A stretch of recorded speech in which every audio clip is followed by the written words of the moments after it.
네, 여러분 안녕하십니까. 12월 14일 목요일에 MBN 뉴스와이드. 일단 6분 모시고 출발하도록 하겠습니다. 어서 오십시오. 네, 안녕하세요. 네, 오늘 뭔가 참 일진이 좋지 않다 하는 생각이 드는데요. 지금 일단 들어온 속보는 징역 25년이 구형된 최순실. 1심은 내년 1월 26일, 내년 1월 26일에 선고가 있을 것이고요. 지금 최후 진술 중인데요. 최순실 얘기가 다 총정리되는 대로 또 전해드리겠습니다만은 1천억대 벌금은 있을 수가 없는 일이다. 돈 없다는 얘기는 아직 안 한 것 같은데 하여튼 있을 수 없는 일이다. 1185억인가요? 그리고 인간으로서 최악의 순간을 맞고 있다. 이렇게 최후 진술에서 밝히고 있고요. 검찰은 수사 초기부터 직권 남용을 했다. 이런 주장도 펴놓고 있다고 합니다. 그리고 태블릿 PC는 주인도 아니고 쓰지도 못한다는 주장은 계속하고 있고요. 박 전 대통령은 검소한 분이다. 뇌물은 검찰에 덧씌우기에 불과하다. 딸 정유라의 꿈이 없어지고 가족은 흩어졌다. 정경 유착 검찰 발상은 사회주의적이다. 이런 얘기까지 지금 최후 진술에서 하고 있는 모양인데요. 그리고 박 전 대통령은 나와 공모할 위치가 아니다. 정말 많은 이야기를 쏟아내놓고 있는데요. 잠시 후에 최후 진술 끝나고 들어오는 내용 다시 정리해 드리겠습니다. 시작합니다.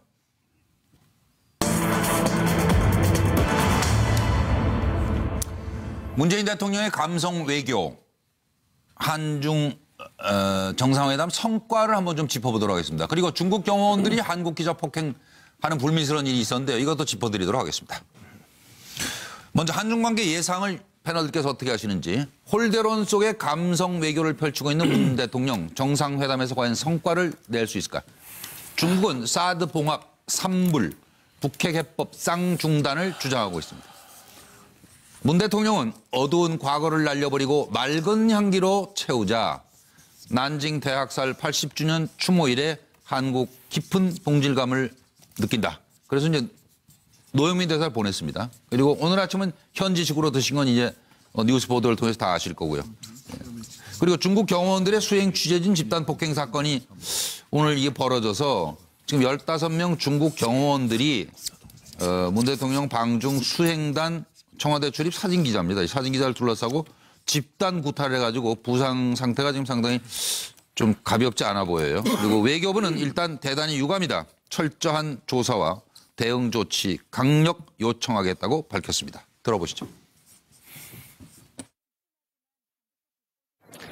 먼 길도 친구와 함께 가면 힘들지 않다라는 말이 있습니다. 또 사업하기 전에 먼저 친구가 되라라는 중국 속담도 있습니다.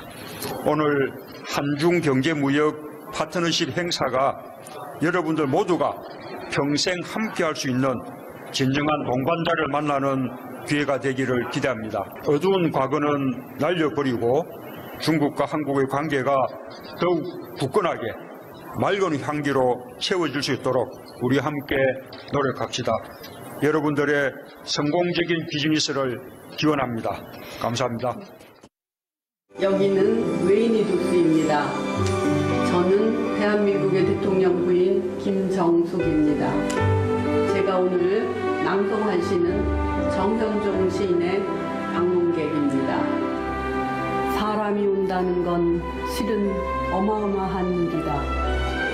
그는 그의 과거와 현재와 그의 미래와 함께 오기 때문이다. 아, 오셨네요. 한국인 분들이 굉장히 접하기 쉬운 악기고 남녀노소 어린아이 뭐 다 즐긴다는 악기라서요. 그리고 이 두 분은 아시는가요? 유명 배우. 我这个他是有印象。 아니요, 제가 악기가 어떤 건지 서울에서 한번 봤어요. 그래서 창피한 당하려고. 아니, 노 여기. 아, 다시 한번 하겠습니다.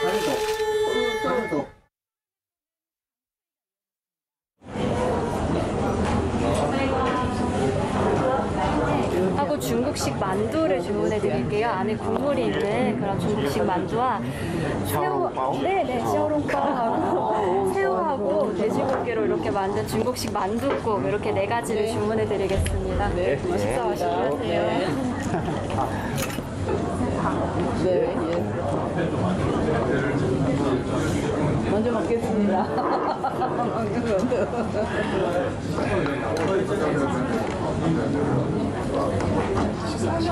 여기에 뭐 찍어 먹는다는 거 아니었어요? 예, 맞습니다. 올 거야. 올 겁니다. 금방 예. 튀겨져서. 여기에다 간장 조금만 해서 드실래요? 그냥 드셔도 돼요? 이거 같은 경우에는 찢어서 이렇게 우유에 적셔서 드시면 되십니다. 근데 빨간 거예요? 네, 일단 고영수 교수부터 시작을 해주시죠. 어쨌든 뭐 문재인 대통령이 어제 저녁은 혼밥을 잡수신 것 같아요. 예. 그러자면은 저녁에는 중국이 난징 예. 사건 80주년 때문에 지도부들이 전부 다국거기 가서. 남경에 가 있었고 그래서 부부 이렇게 식사를 하신 것 같은데 아침에 지금 방금 TV에서 보신 대로 중국 보통 서민들이 가서 먹는 그런 식당에 들려서 중국 사람들을 그러한 문화 네. 이렇게 같이 호흡을 한다는 건 참 좋은 것 같은데요. 예. 뭐 지금 과연 정상회담 이후 한중 관계가 어떻게 될 건가? 네. 이번 뭐 핵심은 세 가지라고 봅니다. 하나는 사드 문제, 예. 둘째는 통상 문제, 그리고 북핵 이 예. 부분을 어떻게 대처할 것인가. 그런데 사드 예. 이 부분에 대해서는 그동안 청와대가 네. 사드는 봉합이 됐다. 네. 그런데 그 이후 네. 중국에서 나오는 여러 얘기들이라든가 시진핑, 리커창, 왕이 등이 하는 얘기들은 좀 이미 터진 것 봉합된 같아요. 실밥이. 봉합이 네. 실밥이 터져가지고 다 지금 밖으로 나온 상태예요. 그렇기 때문에 다시 봉합하느냐. 이 부분에 대해서는 과연 정상회담에서 터진 실밥이라도 봉합하는 것이 예.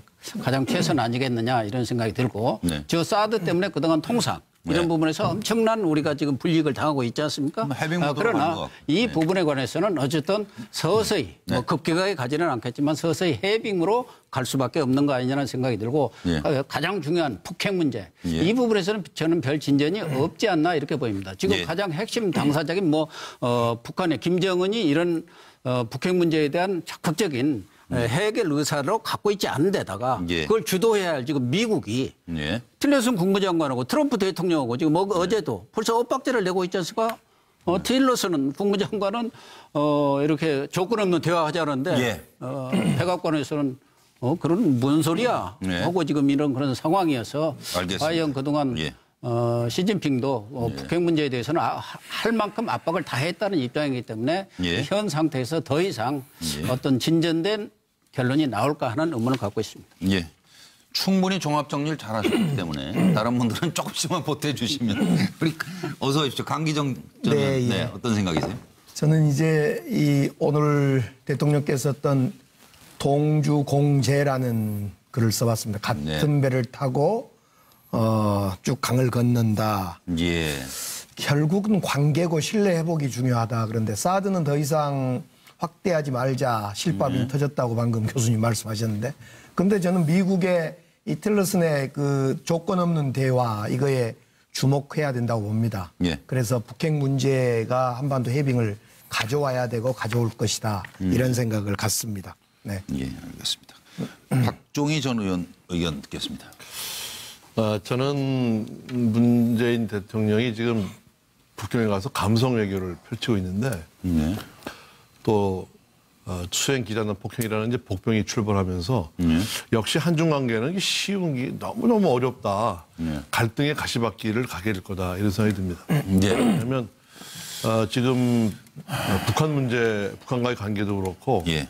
이 사드 뒤끝이 아직 풀리지 않았습니다. 예. 그런데 너무 조율하지 않고 서둘러서 갔기 때문에 우리가 무슨 정말 아쉬워서 중국에 구걸하듯이 간 것처럼 이렇게 된 상황에서 지금 수행 기자단이 폭행을 당하는 이런 정말 민망한 일이 벌어져서 오늘 이제 국빈 만찬을 한단 말이죠. 예. 오늘 저녁의 분위기가 어떻게 될지. 예. 아까 그리고 시진핑 주석과 문재인 대통령 악수하는 장면을 보니까 얼굴이 굉장히 굳어져 있어요.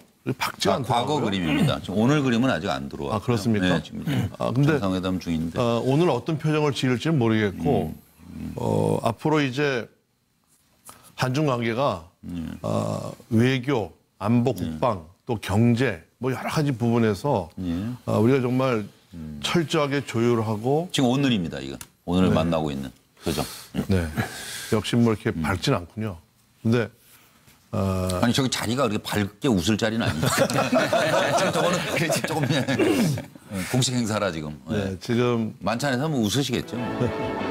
그 가시밭길의 연속이다 이렇게 어려워요. 생각합니다. 맞습니다. 네. 쉽진 않은 길이다. 김현성 부원장께서는 예, 한중 간의 관계와 관련돼서 지나치게 빠른 속도만을 생각하게 하는 건 좀 무리가 있는 것 같아요. 예. 뭐 아시다시피 중국은 수차례 걸쳐서 사드에 대해서 경고를 했지 않습니까? 예. 근데 이제 사드가 배치고 나서 중국이 그 아무 일이 없다는 듯이 관계를 유지하는 것도 이상한 거예요. 그래서 그 부분은 우리가 이해해야 된다라고 저는 보고 있고요. 마찬가지로 이번 그 두 정상 간의 만남에서도 서로 간에 서로의 말로 서로 간의 입장을 확인했다. 이거 자체가 진전이라고 저는 봅니다. 그래서 이제 구동존의의 자세가 필요하다. 그러니까 같은 것은 서로 좀 합의하고 좀 다른 것이 있다라면 지나치게 무리해서 합의를 하려고 안 된다. 이게 이제 외교는 고차 방정식이지 않습니까? 여기서 예를 들면 천천히 가자. 그렇죠. 중국과 예를 관계를 진전시켜 놓으면 미국과 일본이 또 서운해할 겁니다. 그래서 저는 대통령께서 담대하게 국민들이 뒤에 있기 때문에 담대하게 하실 말씀은 하시고 서로의 차이를 일종의 확인한 것만으로도 상당한 진전이다라고 봅니다. 그리고 우리 고 박사님 말씀하셨듯이 통상 부분은 상당히 진전이 될 거예요. 저는 왜 그렇게 예상하냐면 시진핑은 이번에 본인이 다시 서기가 되면서 그런 얘기를 한 거잖아요. 그럼 1대1로 해야죠. 적극적인 세계화 전략을 펼 거라기 때문에 그 부분은 상당히 유연하게 될 거라고 저는 봅니다. 네, 전기환 위원으로 갑니다. 저는 참 마음이 좀 불편합니다. 특히 대한민국 국민으로서 자존심까지 좀 상하는 장면인. 시작하면서 오늘 일진이 좀 안 좋다니까요, 지금.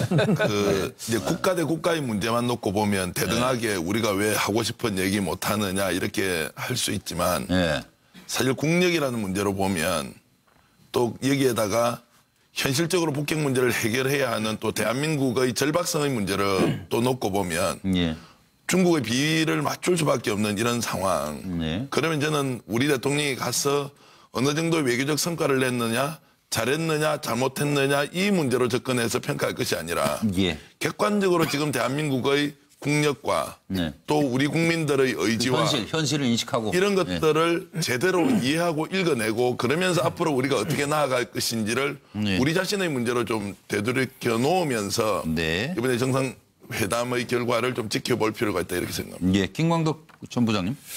그래서 이번에 한중 정상회담 이후에 국민들 관심은 과연 사드 갈등을 봉합하고 아주 좋은 관계로 가느냐 아니면 여러 가지 그런 갈등과 긴장이 또 계속 되느냐 하는 그런 굉장히 어떻게 궁금증이 있는데 제가 보기에 어느 한쪽으로 딱 쏠리지는 않을 것 같습니다. 왜 그러냐면 그래서 결국엔 협력 속에 긴장 관계가 계속될 것이다 앞으로.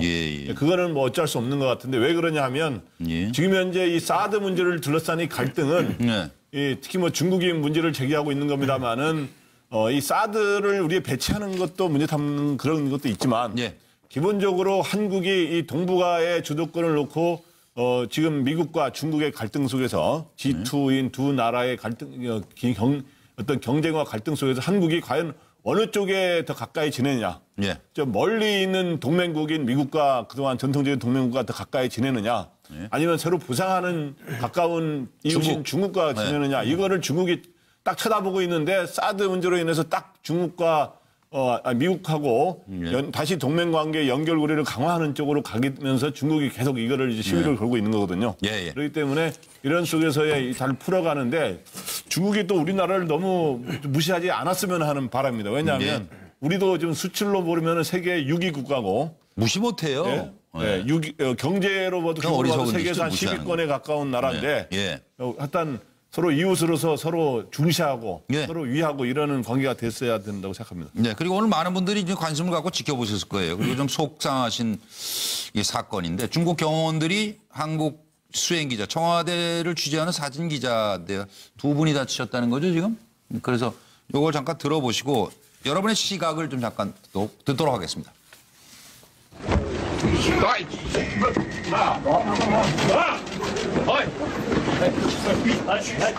도타치, 도타치. 뭐야? 그래. 사람 커? 왜 하나 좀 잡아봐.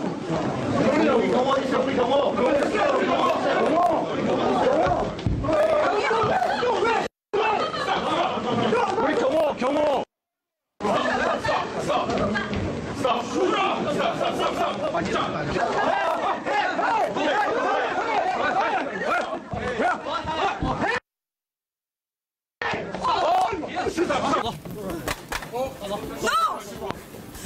너 왜 저러는 거야?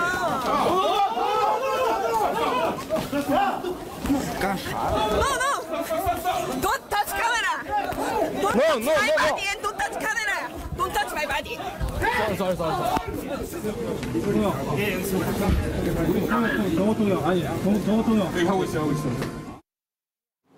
정부는 오늘 우리 측 기자가 취재 과정에서 부상을 입은 불상사가 발생한 데 대해 대단히 유감으로 생각합니다.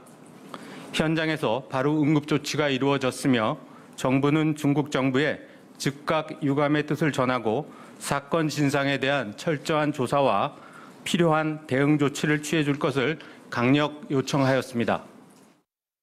이건 외교적인 문제도 있고 해서 말을 아끼시는 게 좋다는 생각은 들어요. 지금 우리가 상황을 지금 계속 더 파악할 필요도 있고 해서 간단하게 좀 말씀을 여쭙도록 하겠습니다. 김광덕 부장부터 말씀해 주시죠. 일단 우리 취재하는 사진 기자가 이렇게 폭행을 두 사람 당해서 여러 가지 이런 게 대해서 안타깝게 생각하고요. 빨리 좀 쾌유를 빌고요. 네, 저도 이제 외국의 정상회담 때 취재를 다녀본 기자로서 경험을 이야기하자면 이런 일은 이렇게 외국 기자들이 이렇게 할 때 그 경호원들이 막 그 일종의 경호를 위해서 손을 약간 손으로 밀치거나 이런 일들은 있었습니다만은 이렇게 아예 그냥 내놓고 폭행을 가고 하는 거는 제가 보기에 처음 있는 일이 아닌가. 경호를 어떻게 이렇게 무식하게 해요? 이거 ABC도 모르는 경호원들이 사람들이. 말이 안 되는 상황이 벌어졌다. 그러니까 이거는 되고요. 진상조사 철저히. 근데 이제 이거를 그럼 이렇게 한 경호원들이 과연 중국 측의 어떤 사설 보안 업체냐 아니면 진짜 중국 경호 당국이냐가 지금 정확하게 나오고 있지 않은데 제 경험으로 볼 때 우리 문 대통령께서 움직이면은 거기에 경호 책임은 결국에는 중국 당국이 맡게 돼 있다 이거죠. 책임은 비록 실제 경호하는 사람들은 최후 책임은 경찰일 수도 있고 그런 민간 업체일 수도 있는데 그렇기 때문에 그런 측면에서 중국 당국의 책임을 저는 그냥 간과해서는 안 된다고 보고요. 결국에는 이거에 대해서는 저는 시진핑 주석이나 외교부 장관이 직접 사과를 하는 게 양국에 도움이 된다. 저는 이렇게 생각합니다. 전기현 의원 생각은? 지금 이제 우리가 처해 있는 상황 때문에 또 이 사건이 더 불거지는 것 같습니다. 중국인이 일단 저지른 일이고 중국 정부가 직접 해명하고 사과해야 하고요. 그렇지 않으면 이것이 일파만파로 커질지 아니면 중국의 사과를 통해서 일어났던 해프닝이 될지 그것은 중국 정부에 달려있다. 그리고 기자분 빨리 쾌유하시길 바라겠습니다. 박종희 전 의원님. 국민적인 감정으로 보면 중국 사람들이 아마 사드 뒷것이 있을 거예요. 그리고 우리 대통령 일정하면서 이제 공항에 차관보가 영접을 했다거나 또 총리 오찬이 취소됐다거나 또 이번 같은 이제 수행 기자단의 폭행 같은 경우를 보면은 한국이 좀 우스운 거죠. 그 자유한국당에서 성명을 냈는데 보니까 대통령이 방중 일정을 중단하고 즉각 철수해라 이렇게 이제 촉구를 했어요. 이것은 기자단에 대한 폭행은 대한민국에 대한 테러다. 그리고 일정 조율부터 시작한 잘못한 외교 라인의 문제고 외교 참사고 굴욕 외교의 극치다 이렇게 이제 좀 과격한 표현을 썼는데 수행 기자단 대통령을 수행하는 기자단도 지키지 못하는 정부 이런 것들에 대해서 우리가 좀 자괴감을 갖고 있는데 이것이 어떤 그 공식적인 경호원이 아닌 사설 경호원에 의한 우발적인 해프닝으로 끝났으면 사설 좋겠다. 경호업체 계약했다 이런 얘기 나옵니다. 그렇게 끝났으면 좋겠습니다. 권영식 교수님.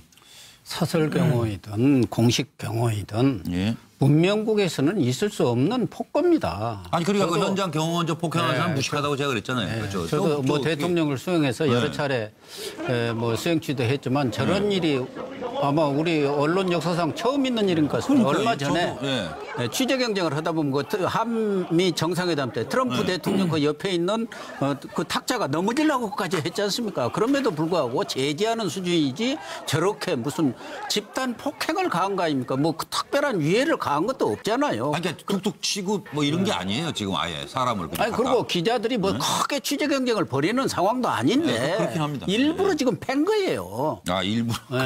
이 부분에 대해서는 중국 정부가 정확하니 진상을 조사해서 엄중히 정말 우리 국민한테 사과를 해야 합니다. 언론사라는 것은 기본적으로 기자가 가는 게 아니고 언론이라는 것은 국민을 대신해서 가는 거 아닙니까? 그런 그 수행 기자들을 저렇게 집단 폭행을 했다는 것은 문명국에서는 있을 수 없는 일 아닙니까? 강기정 전 의원님은 어떻게 보세요? 네, 결국은 있을 수 없는 일이라는 거에 대해 저도 공감하고요. 전례 없는 사건이고. 그런데 경호에 대한 어떤 전반적인 협의가 부족했던 것 아니냐. 그러니까 기자, 경호원, 대통령에 대한 어떤 경호 원칙이 현장 관리가 잘 안 된 거죠. 현장의 협의가 좀 부족함으로부터 발생한 어떤 사건 아니냐. 잘못된 사건입니다.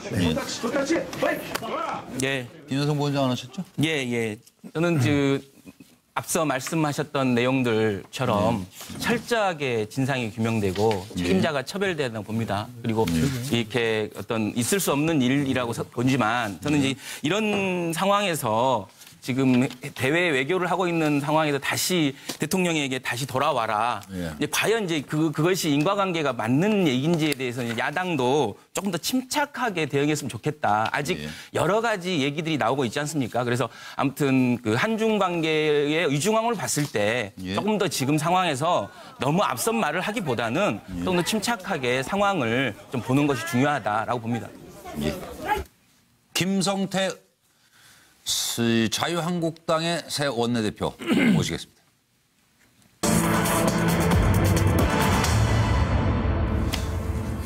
문 정권에 화끈하게 협력할 용의가 있다 이렇게 얘기했는데 김성태 원내대표 한국당의 체질 변화를 어떻게 이끌어낼지 직접 알아보겠습니다.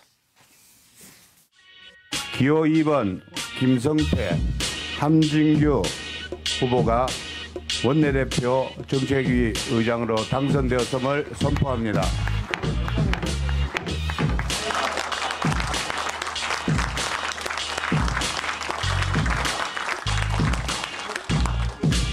단호한 제1야당의 야성을 발휘해서 문재인 정권에 강력하게 대처할 것입니다. 지금은 자유한국당 패싱이 상설화되고 그랬어요. 저는 이런 부분은 단호하게 거부하고 앞으로 만약 그런 현상이 된다 그러면 저 자신이 정치적 희생양이 되는 한일 줄 알고 강력하게 정권에 대해서는 맞설 수밖에 없다고 단호하게 밝혔습니다. 또한 문재인 정권의 성공을 위해서 저희들은 화끈하게 협력할 용의도 있습니다. 그렇지만 제1야당을 의도적으로 배제한 채 패싱하면서 손쉬운 국민의당과 늘 뒷거래를 통해서 국정을 끌고 가고자 한다면 거시한 모래벌판 그리고 엄동설안에 내버려진 덜개처럼 저희들은 문재인 정권과 맞서 싸울 수밖에 없다는 걸 분명히 밝혀드리겠습니다. 자유한국당의 새 원내 사령탑이 누가 되냐면 중요하죠. 한국 정계에. 그래서 오늘 직접 모셔서 어떻게 하실 건지 좀 여쭤보는 기회를 갖게 됐습니다. 고맙습니다. 바쁘신데. 어떻게 할까요? 먼저 인사 말씀 먼저 하셔야죠. 아무래도 시청자들께. 감사합니다. 저희 자유한국당이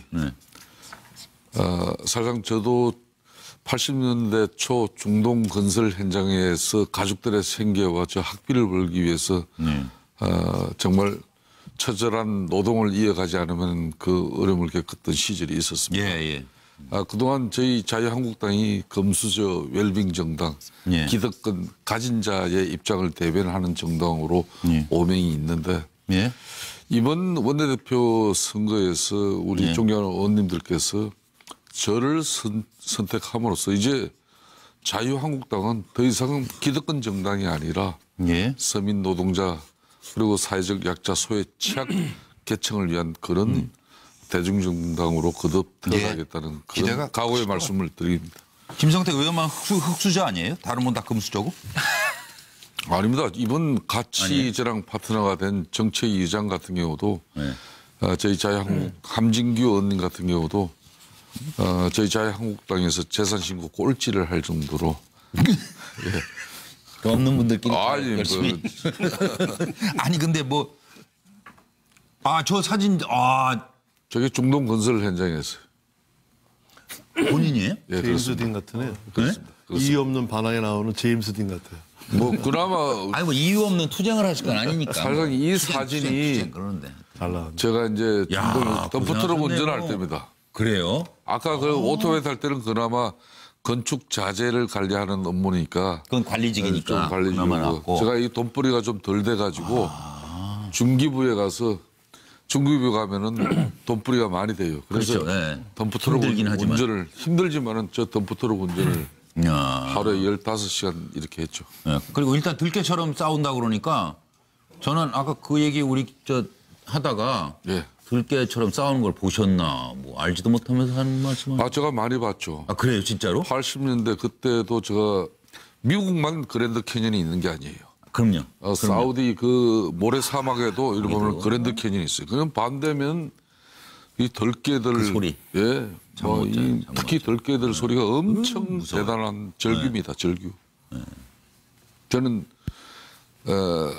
자유한국당이 지금 살아야 됩니다. 살기 위해서는 아직까지 국민들은 최순실 분노를 저희들에게 지워지지 않고 있습니다만 저희들이 맞을 거 있으면 더 맞겠습니다. 그 대신 저희들이 살아야 됩니다. 그래야 대한민국이 보수와 진보가 균형을 갖출 수 있는. 그렇죠. 근데 하여튼 밤이 좀 무서워지긴 하네요. 뭐 그렇죠. 자, 차라리 뭐 질문들 하시죠 뭐. 제가 먼저 하시겠어요? 네. 더불어민주당 출신 의원이신데 먼저 손을 드셨습니다. 저 아주 개인적으로 좋아합니다. 네. 우리 김성태 원내대표님 축하합니다. 제가 사실은 어느 언론 방송에 나가서 누가 될 것 같냐 그래서 김성태 의원님이 무조건 당선될 수밖에 없는 어떤 역사적 필연이 있다 이렇게 제가 예견을 한번 했던 적이 있습니다. 그럼 잘 된 거예요? 잘 된 겁니다. 왜냐하면 야당은 사실은 야당이 건강하게 잘 살아야지 여당도 함께 그리고 국회가 잘 돼가라고 봅니다. 저 오늘 질문 준비 하나 있습니다. 제가 사실은 광주의 5월의 아들 아닙니까? 그래서 최근에 국방위에서 소위 통과했던 5.18 특별법 소위까지 통과했는데 공청회 열자 그래서 통과를 안 시켰는데 저도 12년 국회에 보면 소위를 통과했다는 건 공청회를 생략하자는 합의가 이루어졌기 때문에 그런데 이거 언제 통과시켜 주실 겁니까? 예, 우리 참 여기서 강기정 의원님 뵈니까 좋습니다.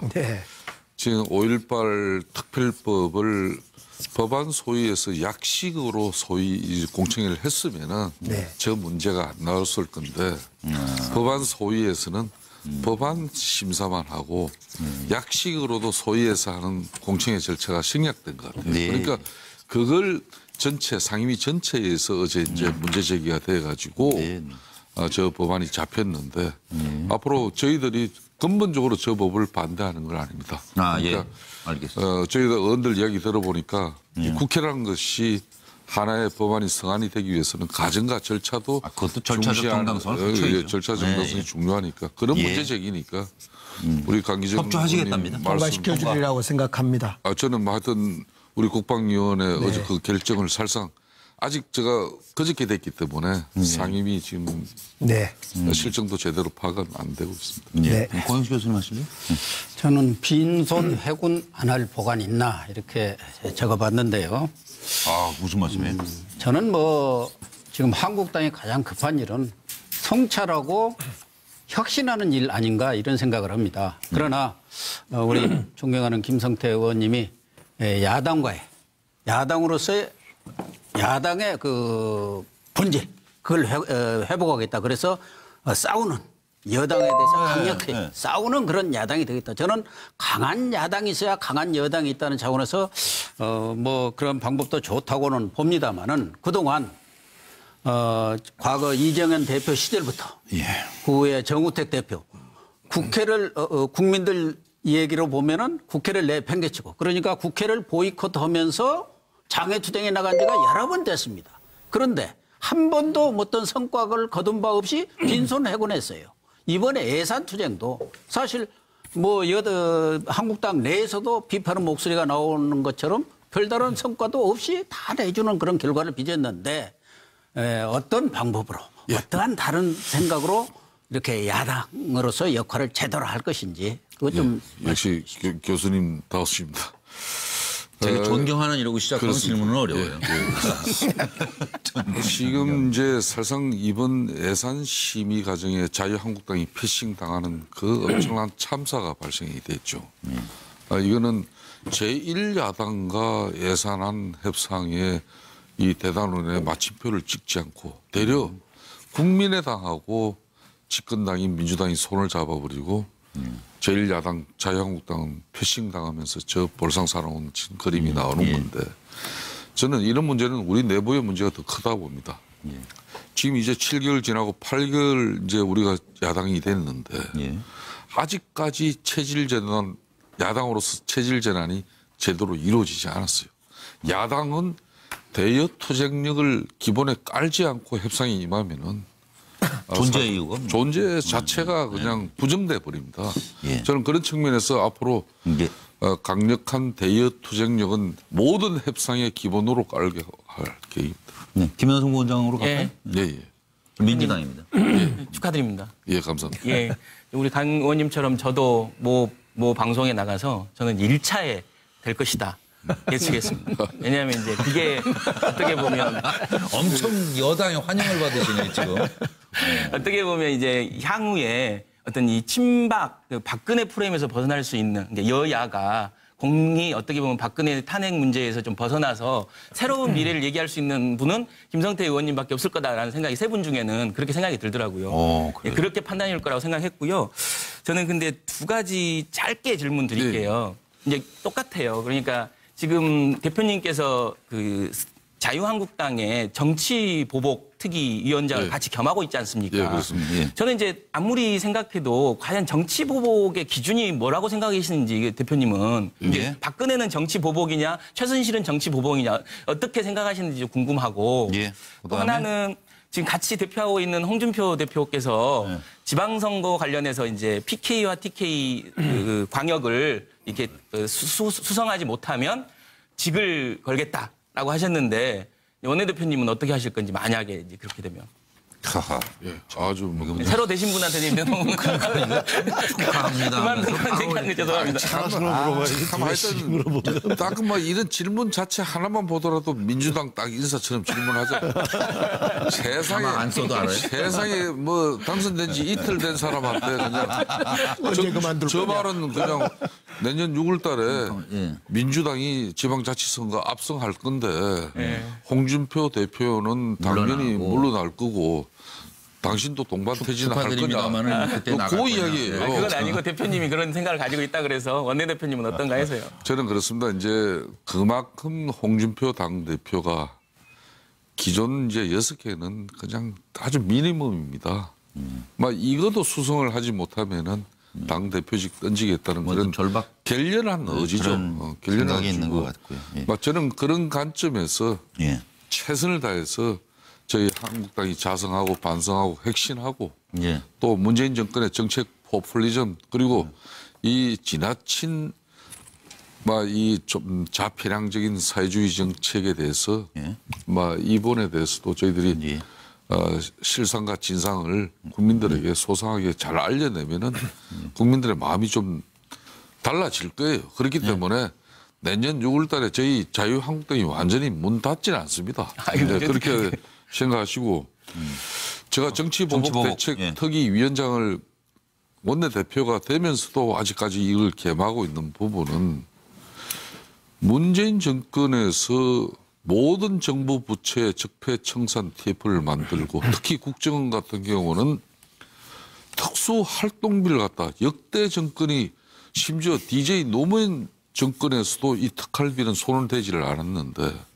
이걸 손을 대면서 쉽게 말하면 두 가지 목적이 있어요. 하나는 국정원에 쉽게 말하면 국가 안보 기능을 이제 날려버리겠다. 그러니까 간첩 때려잡는 국가정보는 안 하겠다는 그런 문재인 정부의 의지가 있는 것이고, 두 번째는 그렇기 때문에 이 특갈비 가지고 전임 정권, 그러니까 박근혜 정권이든 MB 정권이든 관련된 사람 쉽게 말하면은 손을 좀 볼 수 있다는 그런 정치적인 계산이 깔려 있는 거예요. 네. 그래서 이걸 특정 정권의 특갈비만 가지고 사람 잡는 방식은 이거는 좀 정의롭지 않다. 네. 균형적이지도 않고. 예. 저는 그런 측면에서 이 적폐청산, 국정은 바로 잡혀야죠. 네. 국정은 이렇게 과거에 잘못된 것은 바로 잡기 위해서 적폐청산을 해야 되는 건데 예.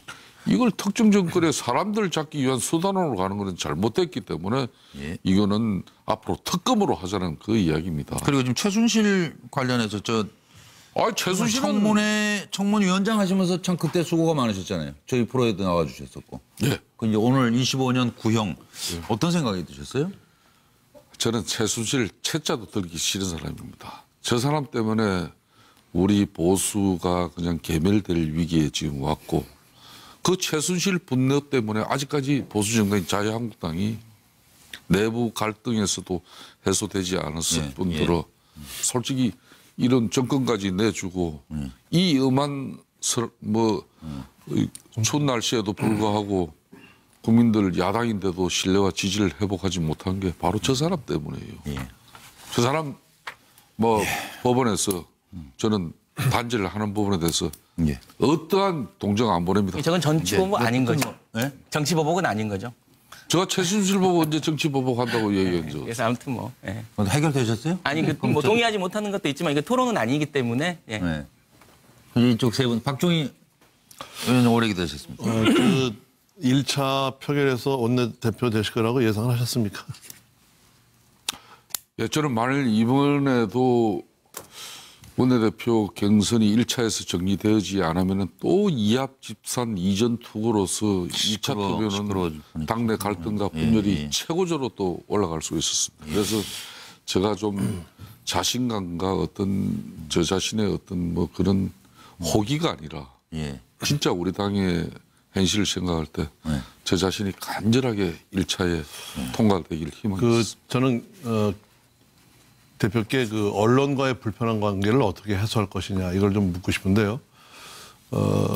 홍준표 대표께서도 그렇게 언론과 우호적인 관계가 아닌 것 같고, 저희가 이제 이렇게 여러 군데 출연을 해보면 굉장히 자유한국당에 좋지 않은 주제들을 많이 다루고 조금 편향된 시각이 있는 것 같아요.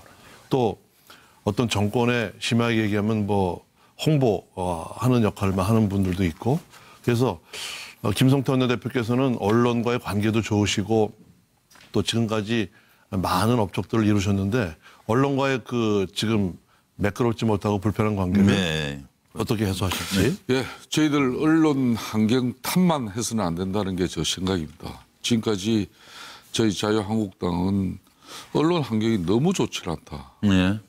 이런 자조 섞인 저희들이 한탄만 했는데 그렇다면 그 언론을 어떻게 우리가 돌릴 것인가. 그 길은 홍준표 당대표는 앞으로 당을 핵심 변화시키는 길이고 또 원내대표인 저는 아까도 말씀드렸다시피 이제 자유한국당은 가진 자 기득권들을 대변하는 그런 과거의 오명과 인식을 떨쳐버리고 진정한 서민 노동자 약자들을 위한 그런 새로운 정당으로 거듭 태어나는 이 모습을 우리가 그러면은 제대로 국민들에게 전달하는 통로는 언론밖에 없습니다. 그래서 언론한테는 저희 진정성을 제대로 이해될 수 있을 만큼 끊임없이 저희들이 알려드리고 또 만나고 또 방송에 출연을 하고 방송에 출연을 하다 보면은 좋은 이야기만 들을 수가 없는 거예요. 그렇죠. 공개된 자리에서. 깨지고 맞을 거는 맞아야죠. 뒤끝은 없으시죠? 예, 그렇습니다. 아니, 확실히 알아들으시고 말씀하십니다. 뒤끝 없는 제가 뒤끝 없으니까. 편하게 질문하세요. 어쨌든 자유한국당이 이번에 제대로 선택한 것 같습니다. 제가 보기에. 그래서 어떻든 노동운동에도 참여하셨고 과거에 건전한 보수 세력으로 알고 있는데 그런 점에서 축하드리고요. 근데 하나 저도 이제 기자이기 때문에 한두 가지 질문을 간단히 드리면 일단 근데 저는 정치권에서 단기간에 다른 당에 갔다가 다시 온 거를 이제 왕복 달리기라고 이제 표현을 하거든요. 일부 기자들이. 그래서 그 자유한국당에서 그 당시 새누리당이었죠. 그래서 이제 바른정당 갔다가 다시 온 지 1년밖에도 안 됐는데 그런 분이 한 당의 모든 정책이라든가 원내대책을 책임지는 원내대표가 되는 거는 조금 더 자중의 시간을 갖고 됐어야 되는 거 아닌가. 그런 측면에서 이거는 정당 책임 전체에 좀 어긋나는 게 아닌가에 대해서 간단하게만 답해 줄 수 있다. 아주 냉철한 질문이신데 뭐 저는 사실상 철새라고까지 비판도 받은 사람이죠. 1년도 아닙니다. 바른정당에서 제가 무슨 대장 철새라고 그랬던데 하태경 의원이? 네. 복귀한 지 불과 이제 5월 달에 했으니까요. 그건 7개월 만에 이제 된 건데 사실상 바른정당을 제가 지난번 MBN에서도 제가 그 사실을 밝혔습니다만 바른정당을 만든 가장 큰 이유는 우리가 당시 새누리당에서는 그래도 유력한 보수 후보인 반기문 전 유엔 총장을 담아낼 수가 없었습니다. 그래서 새집이 필요했고 그런데 그게 어그러지고 난 이후에는 그러니까 돌아보니까 또 그렇네요. 사실상 보수 분열의 그 책임을 그대로 안고 뭐 국민들과 또 요거도 묻지 않기 위해서 그대로 있는 거는 저는 바람직하지 않다 그래가지고 다시 보수가 단합하는 그런 결심을 한 거고 그 진정성에 대해서 우리 의원들께서 이번에 기회를 주신 것 같습니다. 정치권이 왕복달리기를 할 수밖에 없는 상황이었다. 그래서 잘 성공하십시오. 어쨌든. 저기 천기환 의원 끝으로 질문 하나 해주시고요. 시간이 많이 지나서 하나 대표적인 것만 하나 하시죠. 평소에 이제 정책 역량이 뛰어나다는 얘기도 많이 들었고 특히 이번에 이제 화끈하게 정치하시겠다고 하니 저도 화끈하게 질문 하나 하겠습니다. 홍준표 대표 리더십 문제인데요. 그 자유한국당 대표로서 내년 지방선거 때 개헌 안 하겠다고 발언했던 거 최근에 들으셨죠? 혹시 당론인지 제가 한번 여쭤보고요. 홍 대표가 그 발언을 대구에 가서 하면서 대구에는 대체로 보수적 성향이 많은데 뭐 보수 언론, 뭐 진보 언론 할 것 없이 온 언론이 나서서 홍 대표의 진위와 자유한국당의 당론이 뭐냐 이렇게 이제 지금 아우성이 대단합니다. 뭐 듣고 계실 텐데 실제로 자유한국당이 내년에 개헌 안 할 수도 있다. 당론으로 채택할 수 있다. 이렇게 보시는지요? 예. 개헌과 지방선거를 동시 실시하는 부분은 우리 홍준표 당대표는 거의 한마디로 동물적 감각과 이 전략적인 판단을 항상 최우선적으로 합니다. 지금 솔직한 저 표현은 지금 국회 차원에서 개헌안이 논의가 되고 여야 간의 합의가 이루어지고 또 국민들 투표를 통해서 개헌이 이루어지는 게 가장 정상적인 절차입니다. 그런데 개헌 특위가 지금 현재 1년 넘게 가동이 되고 있지만 전혀 정치권에서는 이 개헌과 관련한 합의점을 찾는 데는 요원할 것이라는 그런 현실적인 판단을 하시는 분이에요. 두 번째는 그런 측면에서 앞으로 개헌 투표를 내년 지방선거와 동시 실시한다면은 청와대 문재인 대통령의 개헌안이 이제 쉽게 말하면 국민투표에 붙여질 공선이 아주 큽니다. 그렇다면은 우리는 앉아서 그냥 당할 수밖에 없는 것이죠. 자, 그렇다면은 이 개헌에 관한 입장은 앞으로 우리 의원총회라든지 원내대표인 제가 일방적으로 판단해서도 안 되는 것이고 홍준표 당대표의 또 일방적인 판단만 있을 수가 없습니다. 물론이죠. 이 당론을 정하기 위해서 저희들도 다음 주부터 본격적인 논의에 협의에 들어갈 겁니다. 일단 필요성은 인정하신 거죠, 개헌. 개헌은 반드시 필요한 이야기죠. 일정이 너무나 바쁘실 텐데 오늘 시간을 많이 내주셔서 다시 한번 감사드립니다. 여야를 떠나서 정말 국민들의 박수받는 정치를 한번 보여주시길 바랍니다. 감사합니다. 김성태 원내대표님. 국민 여러분들도 저희 자유한국당에 애정어린 이제 관심 부탁드리겠습니다. 네, 감사합니다. 정의는 피청구인이 대통령이 당선된 후 정의 대통령을 멀리 떠나려 한 적이 있다고 했는데 그건 사실인가요? 네. 전부 가족들도 그렇게 얘기를 했습니다. 하도 정권마다 저희가 많이 세무조사도 많이 받고 항상 그런 얘기를 많이 하고 실질적으로 그러려고 그랬습니다. 정의 대통령 곁을 떠나지 못한 이유는 무엇이었던가요? 일단은 제가 마지막으로 혼자 되셔가지고 저도 혼자 되고 그래서 마지막 이제 독일에 저희가 이주를 하려고 결심을 했기 때문에 마지막으로 뭐 지켜드려야 되고 도와드릴 게 있나 해서 남아 있었던 거지, 어떤 제가 무슨 사득이나 이득을 취하려고 그랬으면 독일로도 가려고 생각 안 했었을 것입니다. 혹시 정인이 없으면 대통령이 어떠한 결정도 하지 못했기 때문에 대통령이 정인을 곁에 두려고 하였다는 이야기가 있는데 이는 사실인가요? 그거는 말도 안 됩니다. 결국 구조가 K스포츠 재단의 수익 구조는 결국은 국가 예산 받아다가 WK에 쌓이는 구조를 만들어 놓은 거 아니냐. 그거는 아니라고 생각합니다. 저. 봤는데 이게 계획 단계에서는 어떠한 일이든지 이렇게 왔다 갔다 할 수 있는 문제를, 이거를 계획 단계에 있는 거를 그 공모해가지고 돈을 빼돌리려고 했고 블루케이가 어떤 이득을 보고 했다는 걸 저로한테 몰고 가는 건 이건 타당하지 않는다고 봅니다. 그게 진행이 돼서 실제적으로 돈을 먹었다든가 실제적으로 그렇게 계약이 이루어져서 돈이 왔다 갔다 했으면 문제가 되는데 전혀 그런 사실이 없는데 그 걔네들이 만든 계획 자체만 갖고 저한테 그렇게 물어보는 것 자체도 타당하지 않다고 저는 생각합니다. 그다음에 이게 잘못됐으면 다시 고칠 안 수도 될 수도 있는데. 있고 진행이 안 될 수도 있고 막을 수도 있고 그러는 거지. 그거를 제가 다 하겠다 그러고 또 그거를 또 저한테 또 그거를 다시 재차 물어보시는 건 저한테 모든 거를 책임을 전가하고 있는데 저는 돈을 먹으려고 생각한 적조차 없습니다.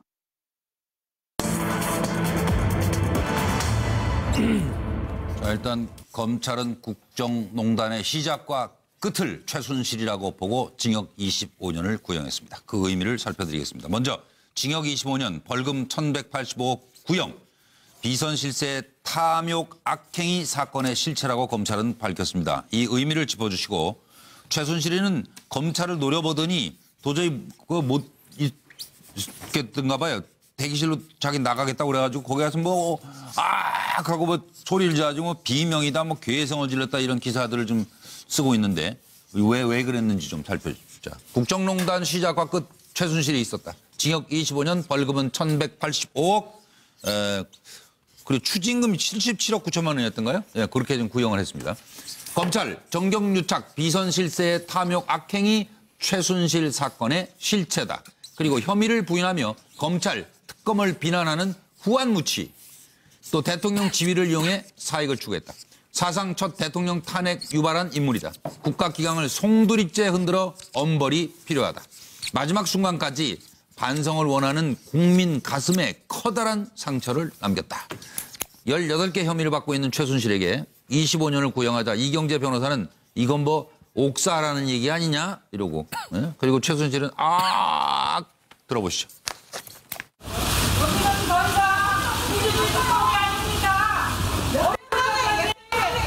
최순실 씨 여전히 강압 수사 받고 있다 생각하십니까? 국가에서 죄를 지켜서 최순실 씨 여전히 강압 특검이 아닙니다. 그리고 박 대통령하고 모든 공동체임을 밝히라고 사대를 강요하고 있어요. 네? 이거는 너무 억울해요. 우리 애지까지 다 어리선장까지 그렇게 하는 거는. 보니까 의원님들이 제일 빨리 쓰시네요. 박정희 전 의원님, 이거 전부 짧게 가시죠 이제. 온 우주의 기운을 받아서 억울하다 또 억울하다 외치고 있는 겁니다. 오랜만에 듣네요. 지난번에 법정 출두하면서 억울합니다고 작심하듯이 얘기를 했는데 그때 사실 뒷얘기는 쇼맨십이다. 그래놓고 또 변호인들한테는 내가 괜히 그랬나? 이렇게 물어봤다고 그래요. 그래서 보면 지금 이루어지고 있는 혐의 모든 것을 어떻게 보면 화성인 4차원적으로 부인을 하는 거죠. 이게 특검이 만든 검찰이 만든 기획된 수사고 모든 것을 자기를 처벌하기 위해서 하는 그런 덫시옥이다. 그 형태를 알아서 자기가 노출된 거 외에는 죄가 없다라고 믿는 것 같습니다. 그러게요. 자, 강기정 전 의원님은?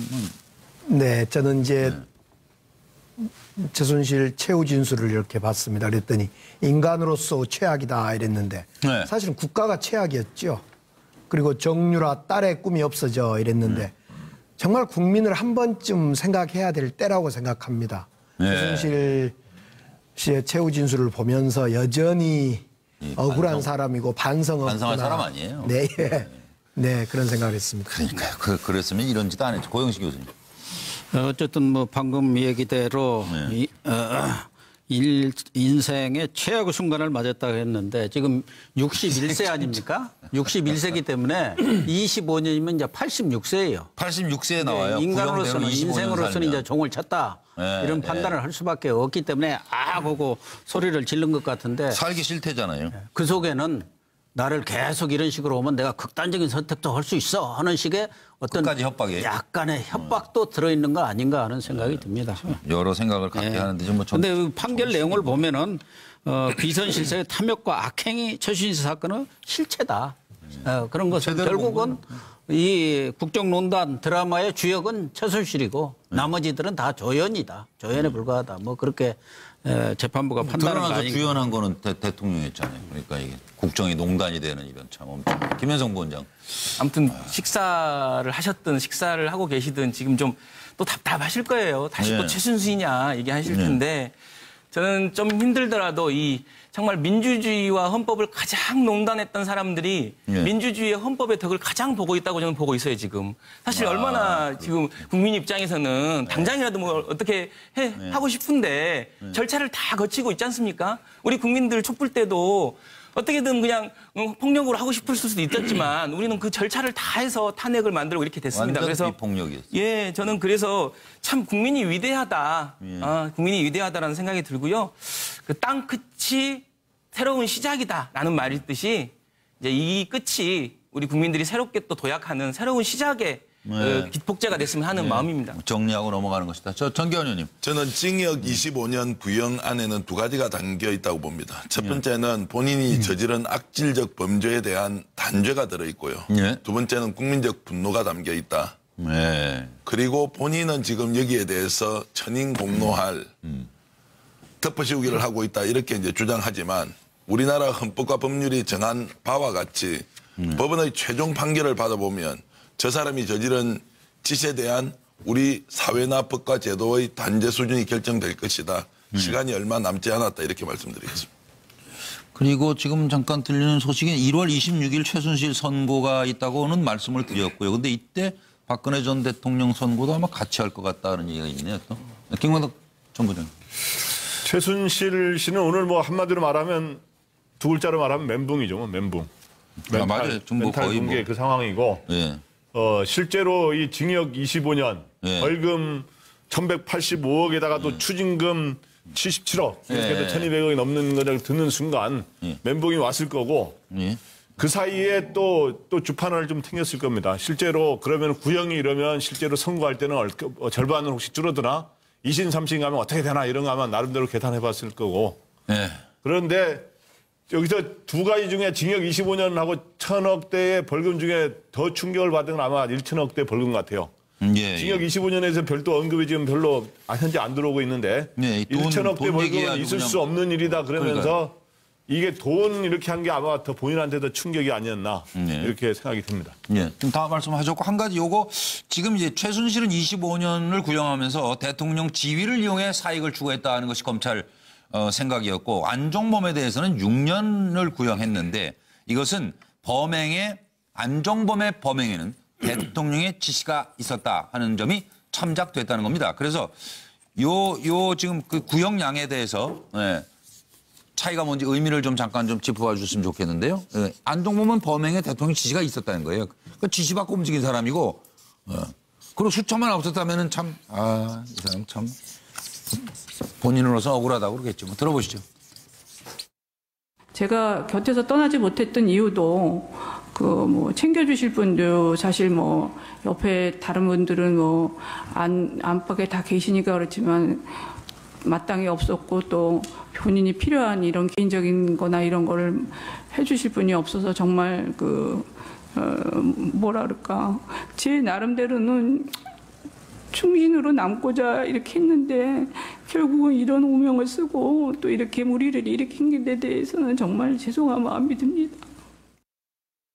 그 수첩에 기재된 사항이 뭐 일정 부분은 대통령이 지시하신 사항인데 또 상당 부분은 대통령께서 그냥 불러주신 사항 또 많은 것 같은데 그 비율이 대략 어느 정도 되는 것 같습니까? 주로 대소관 관련된 것들은 이제 주로 지시사항이나 그냥 이야기하시는 것들이 있습니다. 그런데 제 소관사항이 아닌 경우는 대통령께서 일단은 불러는 주시되 지시는 전혀 안 하고 그냥 단순히 불러주십니다. 그런 경우 보면은 담당 수석이 이미 알고 있는 경우도 있고 해서 제 소관이 아니면은 그냥 단순히 이야기하시는 거는 그냥 적고 안 챙기고 잊어버립니다. 수석님 안녕하세요. 저 박채은인데요. 저희 YJ 코스메디칼. 아, 예, 안녕하세요. 예. 안녕하세요. 아이고, 뭐 선물도 주시고 저 와이프한테 점수 많이 땄는데 덕분에. 사모님 점수 딸 일이 더 많은데. 저 수석님 워낙 TV에 많이 나오셔서 보이시면 그럴 것 같아서 제가 사모님이 더 나으실 아이고, 것 같아요. 아닙니다. 이번 주에 원래 예약을 하려고 했는데 그 신호텔 예. 중식당의 그 보양식이 좋더라고요. 추석 직후에 그 어디 순방 가셔야 돼서 그거 준비를 좀 해야 되거든요. 제가 추석 선물도 준비했는데 그럼 이거 어떡하나? 예? 아이고, 고맙습니다. 지나서도 받을게요. 제가 그 당시는 어찌 말씀하신 대로 제 많은 업무 중에 일부이기 때문에 그때그때 빨리빨리 대통령 지시에 그냥 순응한다는 차원으로 제 나름대로 판단하지 못하고 그냥 한 측면도 분명히 있었을 것 같습니다. 그렇지만 지금 돌이켜보면은 아까 롯데 케이스나 몇 번 케이스에 제가 대통령한테 이건 적절하지 않다고 건의드렸던 것과 같은 일들을 더 많이 좀 여유를 가지고 했어야 된다라는 판단을 지금 하지만 그럼에도 불구하고 당시에 기본적으로 이 사업이 중요하다. 그래서 대통령이 지시하시면은 이거 빨리 수행을 해야 된다라고 단순히 그냥 전 반복적으로 했던 측면은 있었습니다. 이 문제는 지금 패널들을 쓰신 걸 잠깐 보니까 비슷하신 것 같아요. 네. 짧게 강기정 예, 이 두 사람의 구형량의 차이는 주범이냐 정범이냐의 차이인 것 같습니다. 그렇죠? 네. 김광덕 전 부장도 비슷하게 쓰신 것 같아요. 저는 주범, 정범. 주범이라기보다는 최순실은 공범. 네, 주범에 뭐 해당되는 주범으로서의 공범이죠. 뭐. 그러니까 소위 공모했다고 그러지 않습니까? 공식적으로. 그래서 권력 서열 1, 2 누가 1위냐에 대해서 논란이 있습니다만은 안정범은 정범이다는 권력 서열 1, 2일간의 공모에 의한 공범이기 때문에 그렇게 한 거고. 그래서 박근혜 전 대통령의 그 형량도 비슷하게 나올 수 있다. 박근혜 전 대통령이 더 나올 수 있고. 궁금해요, 지금 형량이 어떻게 나올지. 근데 이제 그런 뜻이고 안종범은 그야말로 그 보좌진으로서 대통령이 시킨 거에 따라서 한 거니까. 알았어요. 벌써 다 알아들었다니까. 알겠습니다. 지금 그리고 전 박근혜 대통령을 기준점으로 보면 최순실은 동급 또는 동급 이상이었고 안정범 수석은 일개 참모에 불과했다. 이렇게 정리할 수 있겠습니다. 그러니까요. 호가호의 주범이고 한 사람은 안정범 수석은 심부름꾼에 불과하니까 25년과 6년의 차이죠. 지시를 복종한 자, 그리고 지위를 이용한 자. 지가 대통령 노릇을 하려고 그랬던 것 같아요. 최순실은? 박 의원은 어떻게? 그래도 뭐 결국 모든 책임은 박근혜 전 대통령이 져야 되겠죠. 그러니까요. 저는 이 재판을 보면서 온 나라가 매달려서 1년 넘게 누가 책임이 있느니 없느니 뭐 법적 정치적 이 유불리를 따져가면서 하는 것이 참 처연하다 하는 생각이 듭니다. 지금이라도 모든 책임은 내게 있다 하는 이런 책임 있는 모습이 좀 필요하다 이렇게 보여집니다. 그런 모습은 못 봤네요. 네. 우병우도 죄송하다 김관진 소리는 안 국방장관 때 죄송한 사람이 없네요. 김관진 국방장관 한 사람만 댓글 사건에 대한 모든 책임은 나한테 있다 이렇게 얘기했고요. 나머지는 한 명도 그런 분이 없어서 참 아쉽습니다. 김현성 어째 드십니까? 그럼 다 말씀하신 걸로 알고 그 다음에 하나 이제 중요하게 좀 짚어볼 내용들이 있어서요. 최순실 25년 구형을 이제 보면서 자연스레 그러면 박근혜 전 대통령 구형량은 어떻게 될까? 이런 얘기들을 좀 해보도록 하겠습니다.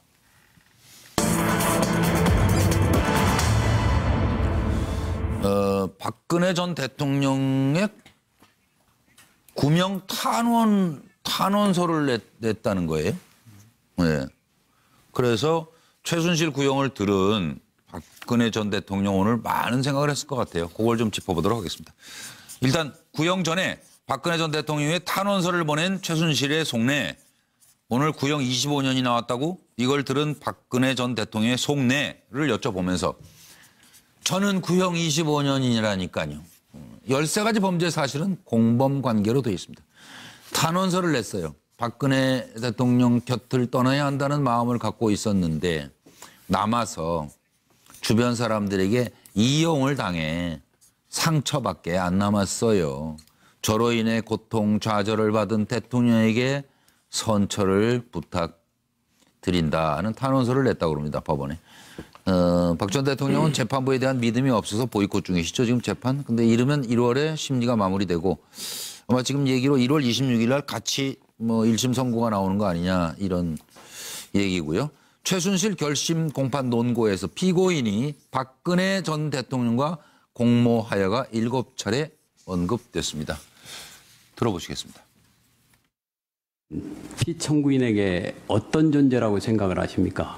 글쎄 그거는 제가 판단하기 어렵고 저는 대통령을 모시는 사람으로 생각합니다. 제가 한때는 젊은 대학 시절에는 한장 존경했고 그래서 또 많이 좋아했고 그랬기 때문에 오늘날까지 옆에서 있었다고 생각합니다. 네, 저를 이렇게 도와줬던 분들이 사실은 뭐 이렇게 무슨 뇌물이나 뭐 이상한 거 뒤로 받고 그런 거는 하나도 없고 그저 맡은 일 열심히 한다고 이렇게 쭉 그동안 해온 걸로 저는 알고 있고 또 그렇게 믿고 있는데 뭐 실제 안 해요. 뭐 그냥 열심히 일하고 휴일도 없이 일하고 뭐 그렇다고 뒤로 무슨 이상한 거 받고 그런 거는 없는 분들인데도 어떻게 이런 데 이렇게 말려가지고 여러 가지 고초를 겪고 있는 모습을 보면서 또 굉장히 마음이 많이 아프고 그래서 요즘은 뭐 미소 지을 일조차도 별로 없습니다. 이번 최순실 씨 관련 사건으로 이루 말할 수 없는 큰 실망과 염려를 끼쳐드린 점 다시 한번 진심으로 사과드립니다. 특정 개인이 이권을 챙기고 여러 위법 행위까지 저질렀다고 하니 너무나 안타깝고 참담한 심정입니다. 네, 지금 7시 12분입니다. 뭐 속보가 또 들어오는 모양인데요. 문 대통령이 한중, 한국과 중국 그리고 세계 평화, 번영, 협력의 운명적 동반자다. 문 대통령이 이렇게 시진핑이 얘기했습니다. 그리고 문 대통령은 한중 최근 어려움은 역지사지의 기회, 아름다운 동행이 되길 바란다라고 화답했습니다. 시진핑은 지금 모두가 아는 이유 때문에 중한 관계 후퇴 경험이 있다.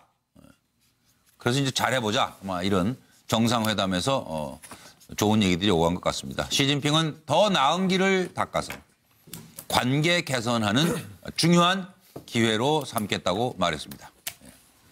한중 정상회담에서 이제 오간 얘기들을 전해드렸고요. 오늘 만찬에서도 아주 화기애애한 가운데 좋은 결실이 나왔으면 합니다. 일단 질문에 대해서 김광덕 전 부장부터 최순실 박근혜 속내.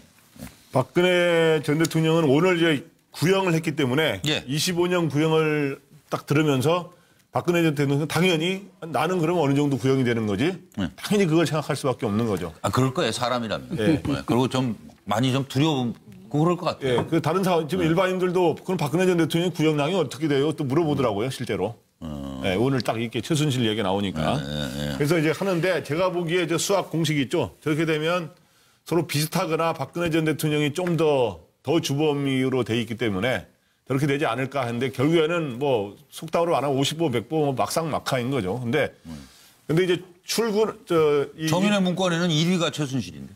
권력서 1위. 권력설로는 그냥 양론이 있으니까. 근데 이제 나중에 혹시 사면을 받을 경우는 박근혜 전 대통령이 사면을 최순실보다 먼저 받을 가능성은 있다. 세월이 흘러서. 최순실도 사면 대상인가요? 그 탄원서는 그래서 보냈나요, 그러면? 친한 척 하려고? 탄원서. 일단 그렇습니다. 전기현 의원. 제가 오늘 이경재 변호사가 법원에 이제 최종적으로 발표한 그 일종의 변론서죠. 결심 변론서를 보니까 좀 놀라운 사실이 있더라고요. 어떤 점이요? 지금 현재 최순실 씨가 인정하는 범죄는 두 가지입니다. 본인 스스로 인정하는 거는 KD 코퍼레이션 기억나십니까? 현대자동차 납품종 자기 그 정유라 딸 친구 해라 했던 그것이 죄라면 죄고, 두 번째는 코어 스포츠라고 기억나실 겁니다. 삼성으로부터 코어 스포츠가 36억 용역을 받은 게 있습니다. 그 두 가지 정도는 범죄에 해당되면 달게 받겠지만 뇌물죄는 전혀 인정할 수 없다. 이렇게 되면서 법원에서 최종 판결을 해달라고 했습니다. 검찰은 아시다시피 25년 구형을 했고요. 그럼 왜 그러면 그런 결심 그 의견서를 내면서 박근혜 대통령에 대해서 선처를 요청했느냐. 결국 대통령을 살려야 나도 살 수 있다고 이제 생각했던 것이고, 오늘 25년 구형을 아마 박근혜 대통령이 그 소식을 들었다면 이미 정치검찰 아닌가. 그렇다면 최종적으로 법원이 어떤 식으로든 제대로 해주지 않겠느냐라고 막연하게 기대하고 있는 상황일 것이다. 이런 말씀을 드리겠습니다. 네. 박종희 전. 박근혜 전 대통령은 지금 스스로의 무능을 아마 탓하고 있을 겁니다. 그리고 원망과 회환으로 전철된 이 사태에 대해서 자포자기하는 심정일 거다. 재판을 받지 않는 것이 뭐 검찰뿐만 아니고 법원에도 기대할 게 없기 때문에 이미 아주 커다란 그 상실감에서 이 모든 것을 운명에 맡기고 그냥 아무 생각 없을 것 같습니다. 예. 그리고 지금 시진핑 얘기를 계속 지금 전해드리고 있는데요. 공동 이익과 넓은 협력 비전을 강조했고, 그리고 모두 발언에서 지금 가장 우리가 초미의 관심으로 지켜봤던 확대 회담 모두 발언에서 사드 얘기가 언급이 안 됐답니다. 직접 언급하지 않았다는 것은 아마 강기정 의원은 지금 돌아가는 상황을 어떻게 보고 계세요? 사드는 언급을 안 했다는 것은 의미가 있죠? 네, 그동안 한중 간 합의를 통해서 더 이상 추가로 배치하지 않겠다. 더 이상 언급하지 않겠다. 이런 암묵적인 협의가 됐기 때문에 오늘 나오지 않는 것 같습니다. 저는 박근혜 대통령의 구형량이 이제 관심인데요. 지금 25년에다가 괘씸죄가 들어갈 것 같아요. 재판을 거부하고 있어요. 그렇게 괘씸죄가 추가로 되면 이제 구형량이 훨씬 더 커질 거다 이렇게 생각합니다. 25년 넘어가면 무기징역 아니에요? 그렇죠. 네, 아까 그 한중 정상회담에서 사드 문제 언급 안 했다는 것은 터진 실밥을 다시 봉합하는 그런 걸로 보면 될 것 같습니다. 더 이상 이제 그 부분 가지고 그동안 봉합을 했는데 했다고 했는데 계속 얘기를 했지 않습니까? 건나게 건드리지 말자. 이제 더 이상 이 문제는 봉합을 하자. 진짜 봉합이 좀 된 거 아닌가 하는 생각이 들고 박근혜 전 대통령은 사실 지금 별 생각이 아무 생각 없을 겁니다. 결과를 보고 최순실도 자업자득이고 이것도 내 업보다 어쨌든 최순실이가 25년 이게 징역 구형을 받은 거 보면은 10년이든 결과적인 책임은 나한테 있기 때문에 나는 최소한도 무기징역 아니겠느냐. 무기까지 받지 않겠냐 하는 생각을 하지 않을까 하는 생각이 들고. 어떻게 보면 기한에 대한 개념이 없을 수도 있어요. 네, 최순실은 뭐 몇 년이든 무기든. 탄원서를 낸 것은 본인을 위한 그 성경에 나오는 선한 사마리아인 코스프레 한 겁니다. 그렇죠. 본인 위해서 낸 거 같죠. 본인 위해서 낸 거예요. 세상 미져와가지고. 나도 그렇게 충신이고 또 진정을 가지고 대통령을 모시려고 했다. 그러니까 내가 무슨 국정농단의 주역이 아니라 나는 국정 운영의 조력자다. 뭐 이런 것들을 좀 과시하기 위해서 재판부라든가 검찰 쪽 특히 재판부에 좀 자기의 어떤 뜻을 알리기 위해서 한 탄원서지 뭐 박근혜 대통령 위해서 낸 것은 아닌 것 같아요. 녹취록 공개된 것 보셨죠? 네. 이거 뭐 말씀 농단이 이건 뭐 도대체 상상을 초월하더라고요. 왜 다 물어보고 했어요 그렇게? 네. 저 김현성 전 의원님. 그러니까 제일 그 박근혜 대통령한테 제일 유명한 말 있지 않습니까? 내가 이러려고 대통령했는지 자괴감이 든다. 뭐 그런 것처럼 지금 아마 그럴 겁니다. 내가 이러려고 이제 재판 거부도 하고 변호 거부를 했는지 좀 자괴감이 들 것이고 저는 개인적으로 봤을 때 지금 최순실은 오히려 국민 정서상보다는 좀 낮게 받은 게 사실이에요. 국민들은 사실 오늘 아침 신문만 보도 무기징역이 나올 수도 있다 뭐 이런 얘기가 있었는데 뭐 그런 얘기 법조계일 수도 있었다. 25년형이 나온 건 국민 정서상 보면 조금 낮게 나온 건 사실이어서 아마 변호인과 조금 이제 재심 가고 대법원까지 가면 조금 많이 어떻게 되겠네 뭐 살아있을 때 나갈 수 있겠네라고 생각할 수도 있을 겁니다. 근데 무기보다 어떻게 보면 더 끔찍할 것 같아요. 그렇죠. 숫자 세면은 86이 되는데. 그러니까 어쨌든 지금 뭐 벌써 7시 19분 우병우 얘기합니다. 우병우에게 위기란 것이 있을까 싶었는데 세 번째 구속 갈림길에 선 우병우는 이제 정말 말수가 줄어들고 레이저 눈빛이 사라졌습니다. 상당히 힘들어한다 지금. 코너링이 좋았던 우병우, 검찰의 세 번째 도전, 영장 청구냐 아니면 또 이번에도 기각되느냐. 각각 어떤 파장을 불러올지 예상을 좀 해 주십시오. 또 길지 않게 말씀 부탁드리면서 검찰의 3세번 불패 우병우 3라운드의 승자는 과연 누구일지.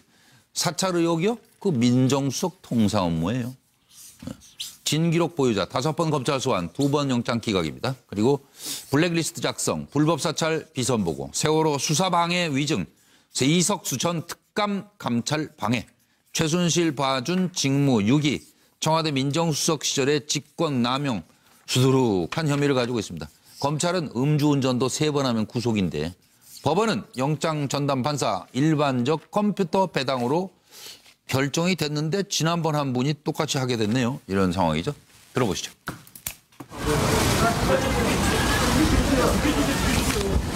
세 번째 영장 심사인데 심경 어떠십니까? 오늘 어떤 점 소명하실 건가요? 사찰이 민정수석의 통상 업무라고 생각하십니까? 예.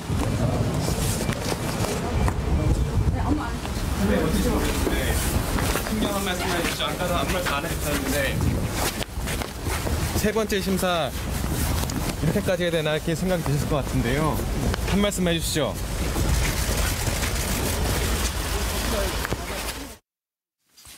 이거 지금 아직 소식이 없네요. 오늘 밤 돼야 결론이 날 모양이죠. 지금 이게 어떻게 정기환 의원 또 말씀해 주시겠어요? 본인이 굉장히 이제 복잡할 겁니다. 예. 그리고 이번에 이제 마지막이기 때문에 검찰도 사생결단식으로 지금 이제 영장을 청구했고요. 그렇죠. 구속이 된다면 죄는 죄대로 간다라는 말이 있습니다. 권선징악 우리 과거에 동화 같은 데 많이 봤지 않습니까? 죄값을 받는 것이고 만약에 영장이 기각이 된다면 역시 증거가 부족했다. 다툼의 여지가 있다고 판단할 것인데 그렇다 하더라도 우병우 수석이 무죄는 아니다. 이렇게 저희들은 냉정하게 결과를 봐야 될 것 같습니다. 그렇죠. 김현성 부원장으로 갑니다. 참 이 우병우 사건 볼 때마다 초동 수사가 얼마나 중요한지 좀 느끼게 돼요. 그 당시 재판장이 그랬지 않습니까? 왜 핸드폰 압수수색 안 하고 그랬냐고. 그러니까 시간 너무 놓쳤어요. 그러니까 시간을 이미 다 놓치고 나서 모든 걸 준비할 수 있는 저 어떻게 보면 저 베테랑 수사관 아닙니까? 그 검사 아닙니까? 그분을 우병우 주변 정리가 시간이 많이 걸렸어요. 그래서 아무튼 정말 초등사가 중요하고 이게 말씀대로 기각이 됐다 그래서 저는 죄가 없다고 볼 수 없다라고 보지만 이번에는 분명히 어떤 검찰의 새로운 어떤 증거나 검찰이 충분히 준비를 했을 거라고 믿습니다. 예, 강기정 전 의원님. 네, 이번에 반드시 구속영장이 이번에 나와야 될 것 같고요. 저는 이 상황을 2번 영장이 기각되는 걸 보면서 우병우 사단의 마지막 저항이 지금 되고 있다, 되어 왔다. 정말 오늘은 그 우병우 사단을 정말 이렇게 무력화시키면서 검찰이 살아날 건지 정의가 살아날 건지 기로에 서 있는 일이라고 생각합니다. 예, 참 힘드네요. 저도 마찬가지인데요. 우병우 씨가 구속이 되느냐 기각되느냐는 적폐 수사가 앞으로 탄력을 받을 거냐 아니면 난관에 봉착해서 사실상 MB 수사, MB 수사도 어려워지는 것 아니냐. 그럴 수 있어요. 김 빠지는 거 완전히 김이 너무 김이 빠지는 거죠. 그런 점에서 오늘 영장 실질심사 정말 관심이 가는데 저는 2번 기각이 됐기 때문에 삼시세판이라는 게 있지 않습니까? 이번에는 빠져나가기는 어려울 것 같다. 그런 생각도 듭니다. 박종희 전 의원은 네, 이 서초동의 오뚜기를 만들 것인지 이 검찰이 이번에 최후의 승자가 돼서 웃을지 참으로 궁금한데요. 만약 영장이 기각이 또 된다면 또 영장을 다른 죄목으로 만들어서 영장을 또 신청하는지 영장 청구에 대한 그 궁금증이 생기고 그 불구속 수사 원칙으로 보면은 뭐 지금까지 있던 거를 이제 빨리 수사를 마무리해서 기소를 해서 유죄 무죄를 다투는 것도 중요한데 계속 구속에만 매달리고 또 수사진을 보강하고 이런 검찰의 행태가 저는 조금 못마땅합니다. 김학도 부장 짧게. 일단 관심 가는 게 뭐냐면 그 지난번에 두 번째 영장을 기각했던 권순호 판사가 오늘 또 세 번째 심리를 하고 있거든요. 예. 그렇기 때문에 이 판사가 굉장히 고민할 것 같은데 두 번째 기각한 것처럼 일관되게 계속 기각해 하는 그런 고민과 아니면 지난번에 기각했는데 이번까지 또 기각하면 나를 또 뭐라고 공격할까 하는 그런 나름대로 판사의 여러 가지 고민이 많을 것 같아요. 네. 그리고 이 시간이 어떻게 될지 모르겠습니다만 어쨌든 이우연 지금 저 뇌물의혹 대포폰 금지법을 발의했다는 거 아니에요? 이 본인이. 그리고 본인이 계속 썼대는데요. 또 이번에도 그 이유를 여쭤보면서 이우연 앞에서는 대포폰 금지해야 돼요. 외치고 뒤로는 대포폰을 애용한 거 아닌가? 2013년에 대포폰 금지 법안을 발의했던 의원입니다. 3년 이하의 징역 또는 1원 이하 벌금으로 처벌한다. 이렇게 그래놓고 대포폰 이용해서 뭐 건설업자, 부천시의 부의장한테 뭐 빌려준 걸로 해 차용증 쓰자고 뭐 이러면서 했다는 거예요. 검찰은 진짜로 다음 주에 나갈 거라니까 하고 있는데 안 나오기만 해봐. 12월 20일 3차 소환했고요. 한국당 의원들은 체포동의안 또 날아오면 어쩌지? 네. 지금 이런 상황이에요. 들어보시죠. 지금 우리나라가 대포폰 사용하는 단체가 좌파 정부, 또 보이시핑, 또 불법 도박, 또 불법 사채업자 이렇게 전부 나쁜 쪽에서 쓰는 것이 대포폰입니다. 그 대포폰 확인이 6개월이 돼야 본인 확인이 됩니다. 법사위에서 지금 그 법안이 통과가 못 되고 있습니다. 근데 우리 지금 사회가 얼마나 지금 불안합니까? 지금 사회가 경제도 어렵지만 온통 언론을 접해보면 뉴스를 보면 이 국민들 되게 불안하고 있습니다. 이 법안이 꼭 통과될 수 있도록 우리 원내대표단에서 좀 적극적으로 해주시기 바랍니다.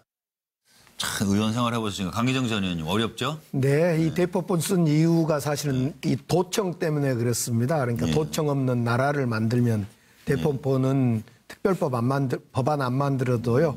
도청 없는 나라를 만들면 됩니다. 네. 정답입니다. 이런 경우를 내로남불이라고 하는데 한국당이 이번에 아까 김성태 신임 원내대표도 왔습니다만 정말 한국당이 국민들의 신뢰를 회복하려면은 이러한 문제, 물론 뭐 이우연 의원의 그런 사실 자체가 아직 확정된 건 아니지만 이러한 불미스러운 일에 연계됐을 때 과감하게 당에서 징계 조치도 오고 주당 조치도 이래야만이 한국당이 신뢰를 받는 진짜 거예요. 그 맞아요. 자꾸 감싸고 앉아 있어요. 감싸고 앉아 있으니 한국당 신뢰가 되겠습니까? 네. 자, 김광덕 부장. 이우연 의원은 일단 본인의 말하고 행동이 항상 일치하지 않는 일이 많이 벌어지고 있는데 이번 대포폰도 그렇고요. 과거에 박지원 의원한테 검찰 출석해야 된다고 강력하게 주장했었는데 이번에는 본인의 이야기가 나왔을 때는 지금 두 번이나 거부하고 나가 이제 다음 주에 하겠다는데 가야 될 것 같습니다. 예.